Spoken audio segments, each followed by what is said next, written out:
Okay, how y'all doing today? Everybody doing good? It's a youth day. Amen. Okay, so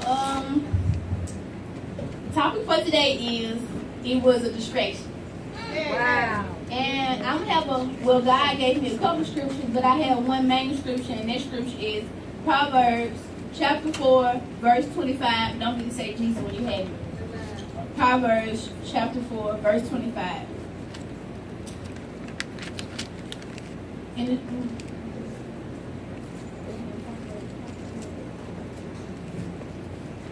Don't forget to say Jesus. Jesus. And it reads, let your eyes look straight ahead, fix your gaze directly before you. Amen? Amen. Read that again, because it actually goes right with the topic. Let your eyes look straight ahead, fix your gaze directly before you. Amen? And I like that how I said fix your gaze directly before you, because like when you in a glaze, it's like you kind of like a daydream, but your eyes like stuck in one place. You don't even have to be thinking about something. You just in the glaze, like your focus is just so focused on something. Amen? So, and it says directly before you, so I feel, well, talk me down, whatever was before you had to be assignment, a mandate, or God himself, amen. So, fix your eyes upon the glaze. Before you. All right, so God is saying, don't be distracted. Whenever you have an assignment that God gives you, it could be big or small or whatever, God always allows the devil to come in to see will you cry out to him, will you praise him, what would you do in the midst of a distraction, amen? And sometimes, all the time, God trains us. When he gives us trial and tribulation, it trains us, amen? Because it trains us to stay independent on God, not man, amen? And that's why he does the same with a distraction. When God sends a distraction, he wants to see how will you react in the distraction. And first of all, a distraction is something that's very sneaky. It's something that comes about that you don't even realize, amen? Until you're in the midst of the distraction and it's right there before you, amen? And let me see where I was, because I almost got ahead of myself. Just like God was saying, distraction comes to help you on your independence with God. Just like a trial or tribulation do. It helps you to stay focused on God, help to see what would you do in the midst of what you're going through, amen? Amen. And if anybody realizes, distraction always comes when you're trying to do a assignment for God. When you're trying to do something in your spirit, like when you want to pray, a distraction comes. When you want to read the Bible, a distraction comes. That's why God sends trial and tribulation to train us in the midst of distraction, amen. Because the distraction goes so unnoticed, amen. Amen. And something else that you can realize in the midst of distraction, God will give you one way to get out of a distraction surrounded by a million ways to stay in, amen. It can be one thing, amen. God be glory, y'all. It's all from God. He will show you one way to get out of something. It may just be reading your Bible, it may just be praying, but he gonna give you one way to get out of a distraction. It's surrounded by a million ways to stay in. Somebody gonna be like, hey, you can go this part, you can go this way, you can go that way, you can go that way, but it's gonna be one way to get out of what you're going through, amen. Amen.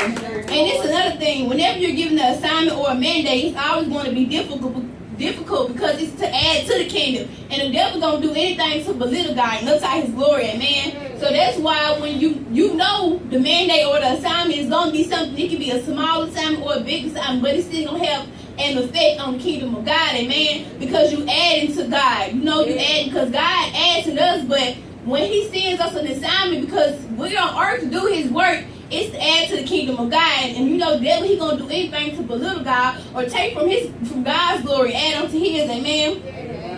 And that's why God was speaking. He was just saying, when you're in the midst, when we all in the midst of distraction or trial and tribulation, we have to watch what we speak, because when you speaking like, well, I feel like I'm never gonna come out of this, I feel like it's too hard, you giving the devil glory and you belittling God and not even knowing it, because the devil is one that send you these problems, amen. So you by saying, I can't get out of this, I can't get out of this, you giving the glory to the devil, amen. You can't do that, amen. All right, so God always got to get examples for people who not understanding, not understanding for the word, and that's good too, amen. Because everybody needs to understand, you never know who it's for. Okay, so I like this example, and I like to use Apostle because she's our leader, and everything she does is, right in my eyes as well as it should be in y'all's too, because everything I know she do is all by God's grace, amen. Okay, for example, say that Apostle, like she always does, she speaks certain blessings over our life, amen. And everything that she says always comes to pass, amen. And when God sends confirmation, it's not to just confirm what she said, what's confirmed what she said, but it's not for nobody else to be confirmed. It's for what you thinking, amen. It's to confirm your thoughts, amen. It's to confirm, like, yeah, that was God. Even though God already knows to come past, it's to confirm, amen. To let you know, like, hey, you might not even have a doubt in your mind about what she may have spoke or what anything that has been spoken, but it's to confirm, like, hey, yeah, that is gonna come. Like, it's really like an encouraging word, like, yeah, it's gonna come, amen. And most of the time, a confirmation comes before or after the mandate or the prophecy has taken place, amen. Okay, back to the example. Say that apostle speak a certain blessing and it comes to pass as usual. But right before it comes to pass, the prophet comes in to confirm it, amen. And not to belittle anyone, but when someone gives a word, you give unto God, then your head, because they spoke it first. And then if you want to recognize the prophet, then hey, that's cool too, but you ain't got to do that. But hey. So, because the head had already confirmed, and you should trust your head because that's the person that God puts over you, amen. I'm not done with the example yet. Y'all gonna understand what God is saying once I get into the example. Okay, so how God said, and it's a order of conduct. When God sends the apostle to speak over our lives, her being our head, we give the glory to God just she does first as always, and then give honor to her, amen. And distraction will always come in the midst of that because you can be so distracted about what was spoken that you don't even give honor to where honor is due, and that can cause their prophecy to move, even though it may be a good prophecy, and that will cause your blessing to move because you were so caught up about what was spoken that you ain't even realize that you didn't give honor to where it was due, amen. Amen. So whenever something happens, and it's not saying this happened before, it's just an example, amen. And we know we can use the apostle because she's our leader, and amen. She teaches us, amen. So whenever something happens like that, let me explain it again because I feel like everybody not understanding. I want everybody to understand.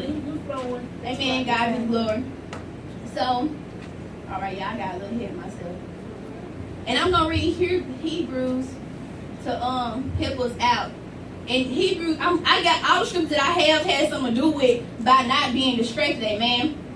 Okay, Hebrews 12, chapter 12, verse 2 reads, fixing our eyes on Jesus, the pioneer and the perfecter of faith. For the joy set before him, he endured the cross, scorning its shame, and sat down at the right hand of the throne of God. Amen. And what I got from that was, that goes right into the example as well, because if you were so focused on the word that you wouldn't listen to what God was saying either. If you would listen to what God was saying and be seeking throughout that week, he would remind you, hey, don't get to honor me and the apostle who spoke over your life, amen. But we can be so distracted by the things that be spoken or the things that's over our life or the things that we're going through that we don't realize what we're doing, amen. You can be so distracted about worries, a loved one lost, pain and heartache, or going through a trial tribulation, going through being homeless. It can be anything that can distract you, amen. And distraction also comes from where, like, let me see how I can put this so it can be like an example as well. A distraction don't always come as a distraction. It can be something that we do a lot and it can start to distract us, amen. We can use things around us to make our own distraction, not even realize, amen. Like our cell phones can be a distraction, amen. Like, say you got prayer at 5 and you say, okay, I'm gonna get off my phone at 4:55 so I can start saturating myself and get my mind ready to pray, because you can't just start praying out of nowhere. You gotta get your mind saturated to be, to focus on God and God alone. But your phone can be a distraction so much that you don't even realize it's a distraction, amen, because it's something that's slow, sneaky, and low key, amen. And a distraction is always not something that the devil can send to us. It can be something that we overuse or overdo, and we can distract ourselves from the work of God, amen. That's why we all got to stay on our P's Q's so we can know what we doing wrong. When we pray, God don't always speak to us and tell us what to do and not to do, amen. He gonna give us signs. So yeah. And another thing and y'all know when God give y'all a word, he gonna always let you go through experience with the word so you can give it out to somebody else in the way that you went through it, amen. So a distraction most of the time is not recognized until your mind goes into a shock. your spiritual mind can go into a shock, because when your mind knows it, when your spirit knows it has an assignment or a mandate to complete, that assignment gonna always be in your spirit. You gonna always be in a hurry to get done, not rush God's work, but you gonna always be, you gonna always be in that place to where, okay, what I gotta do next to add to this assignment? What can I do this way? What can I do that way? Amen. So sometimes when you have an assignment and a distraction comes about, you won't most of the time realize it right off back, but when you start praying and you start realizing, hey, I'm not doing thus says the Lord, I'm not getting to my assignment how I should be, you're going to start wanting to figure out what is holding me up, what is affecting me in my spiritual mindset that I'm not, not getting the word of God to help my assignment, amen, help the assignment that God gives me, amen. And most of the time, we can block our own assignment, just like God was saying, like with the distraction. We can create our own distraction within ourselves, amen. We can distract ourselves from doing something because we can be so deep off into our natural mindset that we don't realize that we forget that we have a spiritual mindset that we have to stay in tune with, amen. And that's why Apostle always tells us to pray out through the week, because this is some good God gave. Trying to make it wish you. Yes, I wish you. Okay, a distraction can immediately draw your natural spirit, because whatever you put into your natural spirit represents your spirit. That's why when the apostle say pray throughout the week, she's saying to help your spirit when you come in, so that we can be more sensitive to the presence of God. Because if you're not working throughout your spiritual body and your spiritual mind is set and filling in and feeding and taking care of your spiritual mind, how will you be sensitive to the presence of God? How will you get the result that you need in God? How would you get higher in God? How would you get higher in prayer? How would you know how to understand the Bible, the things that you read in the Bible? Because you have to feed your natural spirit and teach your natural spirit. It's like a child. Yes. Say, for instance, when a growing child is growing up, you have to teach that child certain things, and whatever you teach that child is going to clone and copy. So whatever you put in your spirit, it's going to clone and copy. So if it's so you're not praying throughout the week, it's going to clone and copy, you're going to come in here and be sitting just looking around and everybody trying to get their worship on. And you're going to be filling on the sanctuary. You're going to be messing with everybody else worship, because you're not praying throughout the week. So if you come in and you pray throughout the week and that's your spirit clone and copy, then the atmosphere will be set for everybody, amen. Because one person sometimes, not giving the devil no credit, but one person being out of order and like not flowing with the spirit can mess the spirit up, because everybody got to be on one accord. Especially if half of the room, if half of the state, half of the sanctuary not doing what we're supposed to be doing throughout the week, amen. But the other half is, that's gonna put on the other side. We gotta try harder to get into the presence of God, because somebody holds it up. And we're gonna be fair, y'all. That is not fair. That is not fair when some of us are praying throughout the week and everybody else, not doing what they gotta do, and we gotta try extra super hard to cast down demons and the blood of Jesus, because somebody ain't praying. We gotta all pray, because we all want to get to the next dimension, amen. And it's not good when our head is continually going up in the spirit, but we still on the same level either. That's not good, because if she's still trying to get the worship to the next level that God took her in, we still down here on level 5, and she's like on level 30. That's not fair, because she gonna be worshiping and we gonna be like,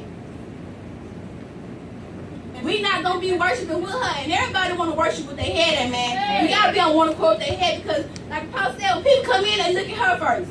So they see she in the spirit, they gonna look at the sanctuary, and they say, okay, something wrong. There's something wrong, amen. Right. And so that's why we gotta stay connected with our head as well as we stay connected with God. Because you stay connected with God, you stay connected with your head, you gonna stay connected with your spirit inside. And this is another thing God was saying, like, everybody know that we have to do natural things to transport it through our spirit. And what I'm saying is, like, when you pray, you use your natural mouth, but you transport it through your spirit, amen. And we have to learn how to connect our natural to our spirit, so we can combine and we can do the things of God. Because if your natural don't connect with your spirit, then you'll be in flesh, amen. So if you just come up here or do whatever you got to do in the sanctuary, and like, say we come in and worship, and we're not in our, I'm not telling everybody to stay in that natural state, but I'm saying you have to connect your natural with your spirit, like our hands. These are our natural hands, but we wave them to give God glory in the spirit, amen. That's what I'm saying. So you don't connect your natural with your spirit, and you'll be in the flesh, amen. That's why it's good to pray, again, good to pray and fast throughout the week, so that you can feed your spirit, amen. So you can do the natural things of God, but through your spirit, amen. So So your spirit can grow, amen. Amen. So, hey, so, amen. And just like with the distraction, if you always, a distraction is something that you're going to focus on. That's why the Bible has said, glaze upon what is before you. If you're glazing upon the wrong thing that's before you, your mind will start to study. And our mind, like they say, our mind is a terrible thing to waste. So if you use your mind to, it can be your spiritual or your natural. If you use your mind to study on something that's not like God, that's what you're going to feed your spirit, amen. So if you use the natural ways to, if you in the natural, amen, you connect your spirit with your natural. Excuse me, y'all, but you're doing sinful things, and you putting it into your spirit, amen. It's gonna show that you're doing sinful things, amen. Just like we come in here, and we not praying throughout the week, it's gonna show the results in our spirit. It's gonna show that we not doing something right, what we gotta cast down, what we gotta stay in prayer, so God can help us, like show us the distraction before it comes. If you know, if you gotta pray at 5 o'clock, but you on your phone at 4:30. Don't put your phone down at 4:30, because if you know it's hard to put away from your phone, amen, to pray, amen, because that's how you can see a distraction before it comes. But if you wait so long to 4:55 to put that phone down, you're going to be like, okay, I'm just going to pray at 5:30 instead. No, because what if you miss something in the spirit, amen? What if you miss something that God want to give you in the spirit, amen? Right. That's why it's good to pray and fast throughout the week. Again, like God was saying, that's why it's good to pray and fast, because you can miss some in your spirit because of a distraction, amen. You can be so focused on something else that you're not paying attention to what your assignment and your mandate is, amen. And I can truly say, as long as I know Pops, ever since we came here, she's always been focused on the mandate of God. Everything we do in the ministry, she helped everybody to put forth the mandate and assignment that God has on her life. And we're here to help her live that mandate, amen. We're here to help motivate her and encourage her. We're not here to slow down the mandate. That's something we should be doing. We're here to add on, help her build the kingdom in the mandate that God has given her, amen. And it's a big mandate that God has put in her bed. So we gotta do more than just praying once throughout the week. Do more than just laying, like she tell us, get up and pray and walk around instead of just laying in your bed and, thank you, God, and then fall back to sleep. Get up and pray, amen. And pray for our apostle. Speak strength into her because she needs the mandate, amen. And we want to be a part of that wonderful mandate, so if you want to be a part of something, you got to add in too. Amen. I'm just saying, about the bus. You just can't ride the bus and not pay. It's true, though. It's true. Everybody knows.